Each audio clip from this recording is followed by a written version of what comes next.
विधानसभा निवडणुकीमध्ये game changer ठरणारी मुख्यमंत्री लाडकी बहीण योजना यातील अपात्र बहिणींची संख्या आणखी वाढण्याची शक्यता सध्या तरी व्यक्त केली जात असल्याचं आपल्याला बघायला मिळत आहे। सध्या राज्यभरात सुरू असलेल्या छाननी प्रक्रियेनंतर फेब्रुवारी महिन्यामध्ये आणखी 2 लाख लाभार्थी अपात्र ठरणार अशी माहिती सध्या मिळते।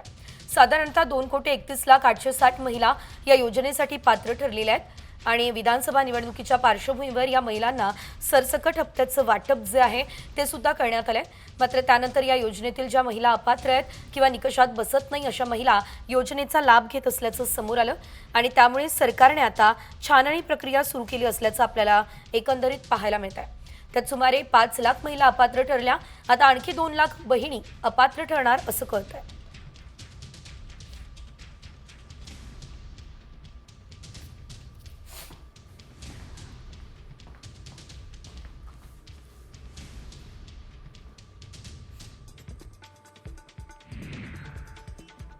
सरपंच देशमुख हत्येप्रकरणी चार्जशीटमध्ये छेडछाड होण्याची शक्यता आहे, ही भीती मनोज जरांगेंनी व्यक्त केली। मुंडेंना भेटण्यासाठी धसांवर भाजपचा दबाव होता आणि आता धसांवरील विश्वास उडालाय अशी टीकाही जरांगेंनी केली। मनोज जरांगे यांनी सुरेश धस यांच्यावर हल्लाबोल केला। धनंजय मुंडेंना भेटण्यासाठी धसांवर भाजपचा दबाव असल्याचा दावा जरांगेंचा आहे। सुरेश धस यांच्यावरील विश्वास मराठा समाजाचा उडालाय असंही जरांगे म्हणाले। परळीमधल्या महादेव मुंडे हत्या प्रकरणाच्या तपासाला वेग आलाय। पोलीस अधीक्षक नवनीत कावत यांनी आता स्थापन केलेल्या विशेष पथकाकडून परळीमध्ये तपास सुरू आहे, चौकशी होते आहे। पोलीस निरीक्षक संतोष साबळे यांच्या टीमकडून महादेव मुंडे खून प्रकरणातील साक्षीदारांची चौकशी सुरू आहे।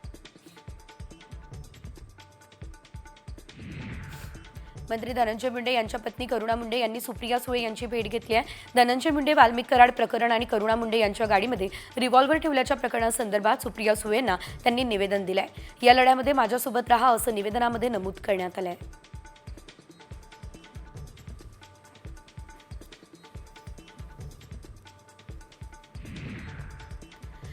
उद्धव ठाकरे हे मुख्यमंत्री असताना त्यांच्या बैठकीतून देखील असेच अजेंडे लीक होत होते आणि आता तेच लोक तुमच्या सरकारमध्ये आहे। जे फितूर इकडे होते तेच आता तुमच्या मंत्रिमंडळात आहे। ते फितूर त्याचं काम योग्य प्रकारे करतायत असा टोला ठाकरे गटाचे खासदार संजय राऊतांनी लगावला आहे।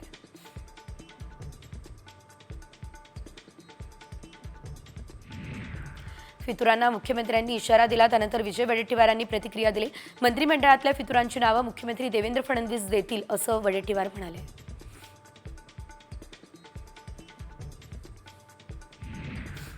बाळासाहेबांचा विचार सोडणारे खरे फितूर असल्याची टीका राधाकृष्ण विखे पाटलांनी केलेली आहे। ठाकरेंवरती त्यांनी ही टीका केली। हिंदुत्ववादी फारकत घेण्याचं काम फितुरांनी केलं आणि अशा गद्दारांना जनतेने निवडणुकीत धडा शिकवला हा टोला विखे पाटलांनी लगावला आहे।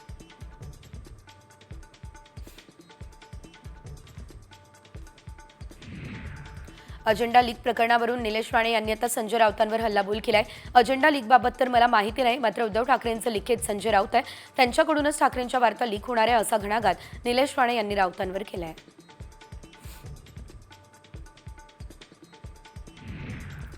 शिंदे सेनेचे नेते दीपक केसरकर यांनी संजय राऊतांवर हल्लाबोल केला। संजय राऊतांना फार गांभीर्यानं घेऊ नये असं केसरकर म्हणाले।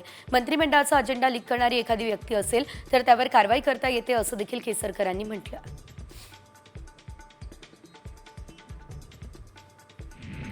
पूर्वीही निर्णय लीक होत होते, मात्र आता या पुढच्या काळामध्ये गुप्तता पाळली जावी असं कृषी मंत्री माणिकराव कोकाटे यांनी सांगितलंय।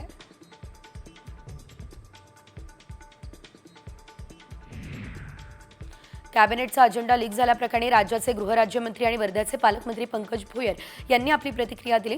असे कुठलेच मुद्दे लीक झालेले नाहीये, कुठल्याही व्यक्तीने अशा प्रकारे काहीही केलेलं नाहीये, ही प्रतिक्रिया भोयर यांनी दिली आहे।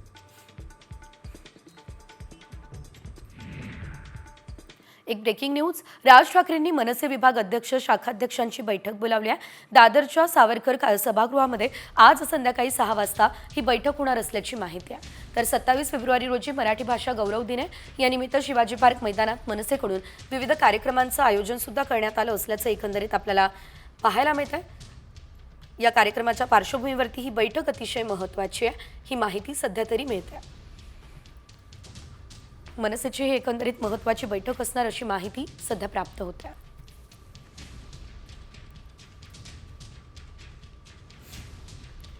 यानंतर पुन्हा एकदा वळूयात वेगवान बातम्यांकडे. 2019च्या मुख्यमंत्री पदाबाबत ठाकरे गटाचे खासदार संजय राऊत यांनी एक मोठा दावा केला असल्याचं आपल्याला बघायला मिळत आहे. जर त्यावेळी भाजपनं शब्द पाळला असता तर एकनाथ शिंदे मुख्यमंत्री झाले असते, हा दावा संजय राऊत यांनी केला आहे. उद्धव ठाकरेंना मुख्यमंत्री करण्यासाठी संजय राऊतच विरोध करत होते. याबाबत दीपक केसरकर सांगतील असा दावा मंत्री नितेश राणेंनी केला. उद्धव ठाकरेंच्या मुख्यमंत्री पदाला राऊतांचा विरोध होता आणि याचे माझ्याकडे पुरावे असंही राणे म्हणाले.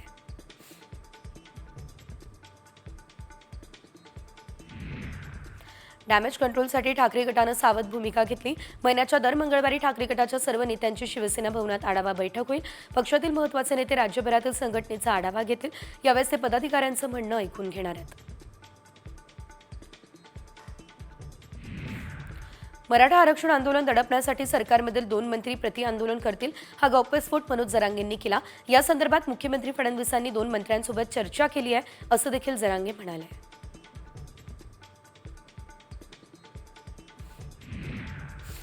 उपमुख्यमंत्री एकनाथ शिंदे दिल्ली आणि कुंभमेळा दौऱ्यावर जातील. रविवारी एकनाथ शिंदे दिल्लीमध्ये मराठी साहित्य संमेलन कार्यक्रमासाठी उपस्थित राहतील. त्यानंतर सोमवारी कुंभमेळ्यामध्ये जाऊन ते शाही स्नान करणार आहेत.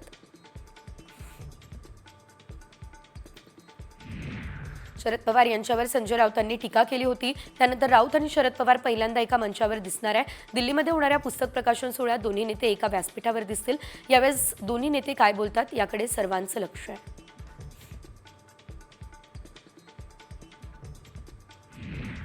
सामाजिक न्यायमंत्री संजय शिरसाट दिल्ली दौऱ्यावर आहे. ज्येष्ठ मूर्तिकार राम सुतार यांची भेट घेऊन त्यांनी डॉक्टर बाबासाहेब आंबेडकरांच्या पुतळ्याबाबत त्यांच्यासोबत चर्चा केली आहे. इंदू मिलमध्ये डॉक्टर बाबासाहेबांचा पुतळा उभारण्यात येणार आहे. त्याबाबत शिरसाट यांनी माहिती देखील दिलेली आहे.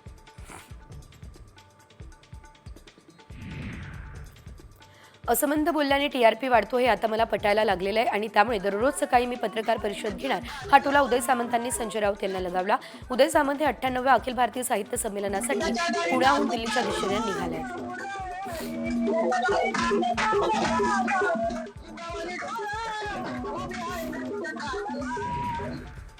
आणि आता बातमी संतनगरी शेगावमधून.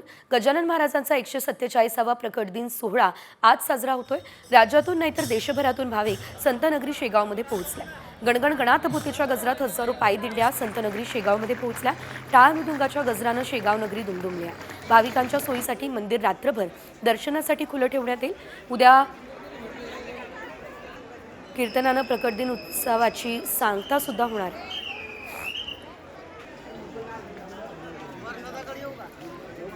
तर थेट शेगावमधून प्रकट दिनाच्या उत्साहाची माहिती आमचे प्रतिनिधी संजय जाधव देत आहेत. बघूया. संत गजानन महाराज यांचा 147वा प्रकट दिन आज आपण पाहू शकतो की संत गजानन महाराजच्या या संत नगरीमध्ये लाखो भाविक दर्शनासाठी दाखल झालेले आहेत. आणि त्याच 13 तारखेपासून 13 फेब्रुवारीपासून तर आजपर्यंत या शेगावमध्ये विविध धार्मिक कार्यक्रमचं आयोजन करण्यात आलं होतं. आणि आज हे प्रकट दिनानिमित्त पूर्ण देशभरातून लाखो भाविक इथे दाखल झालेले आहेत. तसेच हजारो दिंडीसुद्धा या शेगावमध्ये दाखल झालेल्या आहेत. आजचा दिवस फार महत्त्वाचा समजला जातो आणि उद्या या कार्यक्रमाची आणि या महोत्सवाची सांगता होणार आहेत. काल्याचे कीर्तन उद्या होणार आहे. त्यानंतर ही सांगता या प्रकट दिनाचे होणार आहे. त्या माध्यमातून आज लाखो भाविक या संत नगरीमध्ये दाखल झालेले दिसून येत आहेत आणि दर्शनाचा लाभ येताना दिसत आहे. कॅमेरामन सुनील मोरेसह मी संजय जाधव, साम TV, बुलढाणा. तर गणगण गणातपोटे म्हणत आज 147वा प्रकट दिन जो आहे तो साजरा केला जातोय.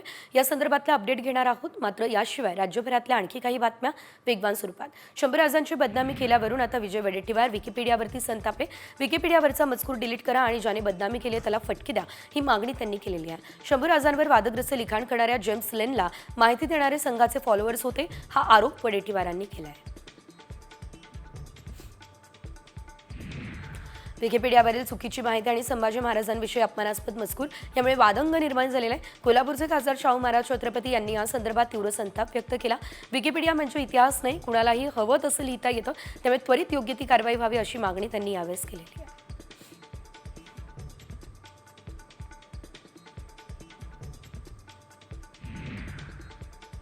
रेल्वे स्टेशनवर थुंकणाऱ्यांना यापुढे चपराक बसेल, कारण पश्चिम रेल्वे प्रशासनानं या संदर्भात मोठा निर्णय घेतला. थुंकणाऱ्यांविरोधात आता दंडात्मक कारवाई सुद्धा केली जाईल. त्याशिवाय त्यांच्याकडून 500 रुपयांचा दंडही वसूल केला जाईल.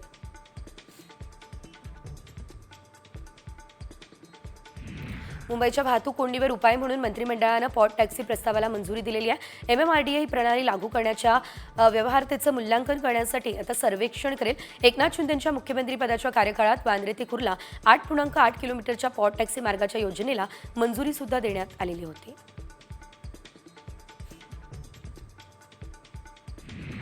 MMRDA कडून उभारण्यात येणाऱ्या ऑरेंज गेट मरीन ड्राईव्ह या भुयारी मार्गाच्या कामाला वेग येणार आहे.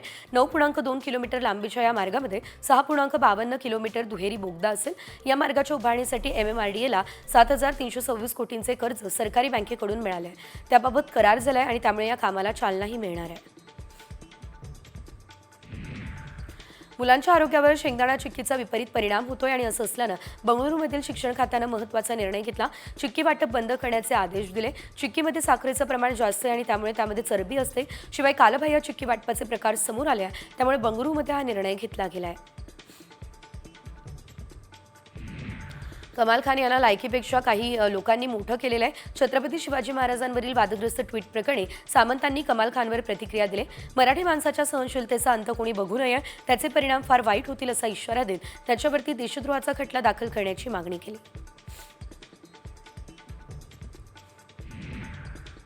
मुंबई डोमेस्टिक विमानतळावरील छत्रपती शिवाजी महाराजांचा पुतळा धुळीत असल्याचं बघायला मिळालं.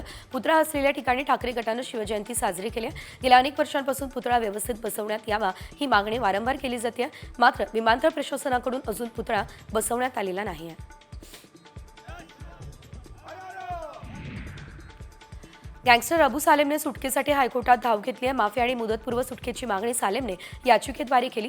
1993च्या मुंबई साखळी बॉम्बस्फोट प्रकरणी सालेमला जन्मठेपेची शिक्षा झाली आहे. आता त्याला तुरुंगातून सुटण्याची तात्पुरती तारीख देण्यात यावी अशी मागणी सालेमने याचिकेमध्ये केली आहे.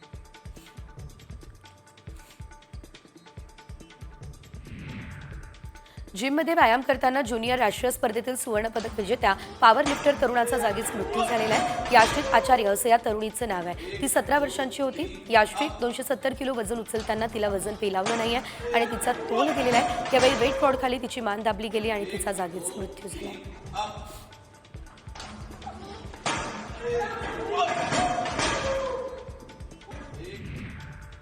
यानंतर एक मोठी बातमी आणि छत्रपती संभाजीनगरमधून ही बातमी आहे.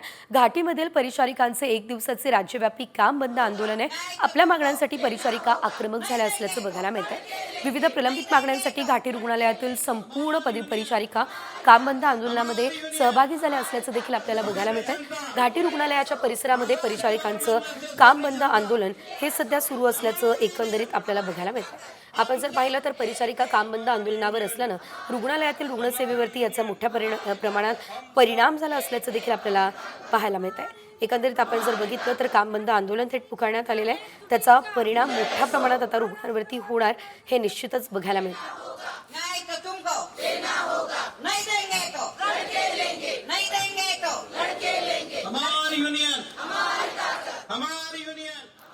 बातमी टेन्शन वाढवणारी आहे, कारण राज्यात GBSच्या आणखी 2 रुग्णांचा मृत्यू झालेला आहे. पुण्यातील ससून रुग्णालय आणि एका खासगी रुग्णालयामध्ये रुग्णाच्या मृत्यूची नोंद झाली आहे. राज्यात आतापर्यंत 11 रुग्णांचा मृत्यू झालाय, तर राज्यातील GBSची रुग्णसंख्या 211 झालेली आहे. हा आजार संसर्गजन्य आजार नसला तरी देखील खूप धोकादायकही नाही आहे असंही तज्ज्ञांचं म्हणणं आहे.